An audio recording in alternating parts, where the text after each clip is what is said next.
Parliament శీతాకాల సమావేశాల్లో currency కట్ట హీట్ పుట్టించింది. నోట్ పే చర్చ రాజ్యసభలో రచ్చరేపింది. కాంగ్రెస్ బీజేపీ సభ్యుల మధ్య మాటల యుద్ధానికి తెరలేపింది. ఇంతకీ పెద్దల సభలోకి పెద్ద నోట్లు తీసుకొచ్చింది ఎవరు?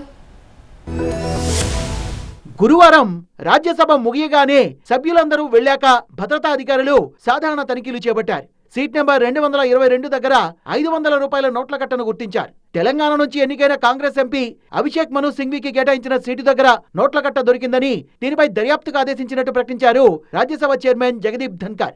అభిషేక్ సింఘ్వీ సీటు దగ్గర డబ్బులు దొరికాయని జగదీప్ ధన్కర్ ప్రకటించగానే కాంగ్రెస్ సభ్యులు తీవ్ర అభ్యంతరం వ్యక్తం చేశారు. విచారణ పూర్తిగాక ముందే కాంగ్రెస్ సభ్యుడి పేరును చైర్మన్ ఎలా ప్రకటిస్తారని ప్రతిపక్ష నేత మల్లికార్జున ఖర్గే ప్రశ్నించారు.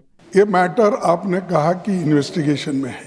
जब तक इन्वेस्टिगेशन नहीं होता और जब तक आपको ऑथेंटिसिटी से कोई एक व्यक्ति के पास या कोई एक सीट के ऊपर मिला है, उसका ऑथेंटिसिटी नहीं होता, तब तक तो उसका नाम बोलना ही नहीं.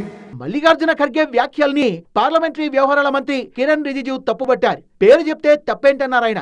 ఏ సీటు దగ్గర నగదు దొరికింది, ఆ సీటు దగ్గర ఎవరు కూర్చుంటారు అన్న విషయాన్ని మాత్రమే చైర్మన్ చెప్పారన్నారు. దీనిపై సీరియస్ గా దర్యాప్తు జరగాలన్నారు ఆయన. Chairman has rightly pointed out the seat number and the member who occupies that particular seat number. What is wrong in that? Why there should be objection? రాజ్యసభలో నోట్ల కట్టల వ్యవహారంపై కాంగ్రెస్ ఎంపీ అభిషేక్ మను సింఘ్వీ స్పందించారు. తను గురువారం రాజ్యసభకు ఒకే ఒక్క 500 రూపాయల నోటు తీసుకెళ్లారని, మధ్యాహ్నం 12:57 తన సభలోకి వచ్చానన్నారు.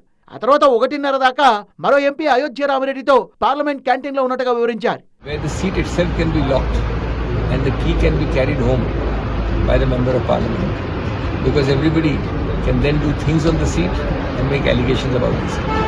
అదానీ అంశం నుంచి దృష్టి మరల్చడానికే బీజేపీ డైవర్షన్ పాలిటిక్స్ చేస్తోందని విమర్శించిన కాంగ్రెస్ ఎంపీ మల్లు రవి నోట్ల కట్ట వ్యవహారంపై ఎలాంటి విచారణకైనా సిద్ధమంటున్నారు.